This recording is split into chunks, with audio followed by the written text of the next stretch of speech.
Traffic lights के नीचे लगी छोटी डायल और लॉलीपॉप की डंडी के छेद से लेकर चाकू के कैप तक पेश हैं रोजमर्रा की 10 चीजें जिनका मतलब आप नहीं जानते होंगे। नंबर 10, यूटिलिटी नाइफ का ढक्कन। बहुत सी यूटिलिटी नाइफ्स में नया धारदार ब्लेड पाने के लिए पुराने ब्लेड को निकालना पड़ता है, पर कुछ लोग तो प्लास और ग्लव्स तक का इस्तेमाल करते हैं, पर उसकी जरूरत ही नहीं, क्योंकि यहाँ पीछे तोड़ने के लिए एक स्लॉट बना होता है। सबसे पहले सेफ्टी के लिए ब्लेड को अंदर स्लाइड कीजिए, फिर पीछे से तोड़ दीजिए। कुछ चाकुओं में तो बटर नाइफ की जरूरत पड़ सकती है, पर इस वाली में तो बस एक पिन दबाते ही काम हो जाता है। ब्लेड को तैयार करने के लिए इसे ऐसे पॉइंट पे सेट कीजिए जहां सिर्फ एक ब्रेक लाइन दिख रही हो। इस टैप को खींचकर ब्लेड को लॉक कीजिए और कैप में घुसा के तोड़ दीजिए। अगर आपके पास 2 चाकू हैं तो कैप की भी जरूरत नहीं है, एक में फंसाकर दूसरी को तोड़ दीजिए।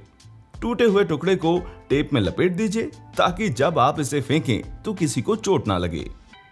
नंबर 9, आईफोन के लेंस और फ्लैश के बीच में छोटा सा छेद। अगर आपके पास आईफोन का लेटेस्ट मॉडल है तो आपने जरूर सोचा होगा कि लेंस और फ्लैश के बीच में ये छोटा सा छेद किस लिए है। असल में ये फोन का तीसरा माइक है। जी हाँ, फोन में 3 माइक होते हैं, बाकी के 2 हेडफोन पोर्ट और फ्रंट कैमरा के बगल में होते हैं। तो आखिर इतने सारे माइक क्यों? माइक पीछे की ओर होने का सिंपल सा कारण है, वीडियो बनाते वक्त ये आवाज को ज्यादा बेहतर तरीके से रिकॉर्ड करता है और ये शोर भी कम करता है, यानी आप भीड़ में भी हो तो सामने वाला आपको एकदम साफ सुन सकता है। नंबर 8, ढक्कन के बटन ड्रिंक का प्रकार बताते हैं।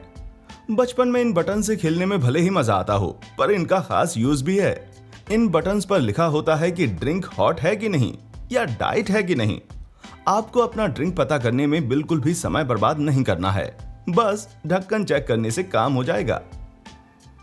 नंबर 7, बियर की बोतल की गर्दन। बियर की बोतल की गर्दन सिर्फ अच्छी दिखने के लिए इस तरह नहीं बनाई जाती।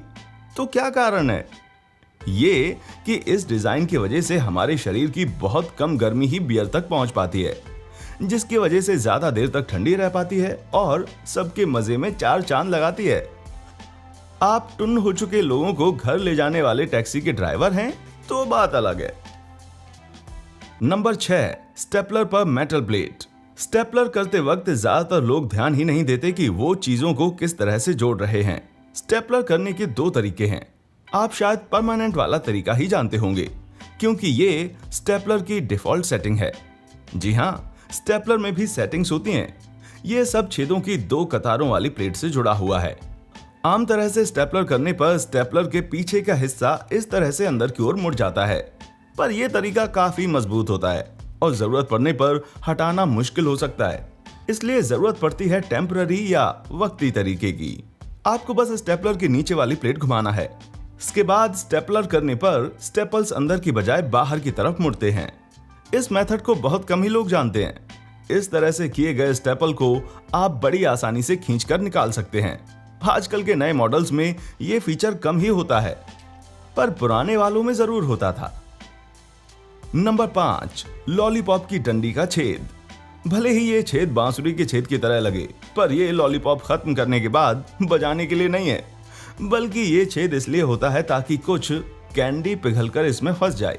ये ना हो तो कम फ्रिक्शन की वजह से कैंडी सरक कर डंडी से गिर सकती है। ये छेद एक हुक की तरह काम करता है जो कैंडी को खत्म होने तक डंडी पर टिकाए रखता है। Number 4, disher scoops. नाम से ही जाहिर होता है कि आइसक्रीम स्कूप किस लिए इस्तेमाल होता है, पर आपको जानकर हैरानी होगी, ये बहुत से रंगों में आते हैं और ऐसा सिर्फ अच्छा दिखने के लिए नहीं। ये रंग स्कूप का साइज बताते हैं। ये रंग इस बात से डिसाइड होते हैं कि एक 32 आउंस के कंटेनर को भरने में कितने स्कूप लगेंगे।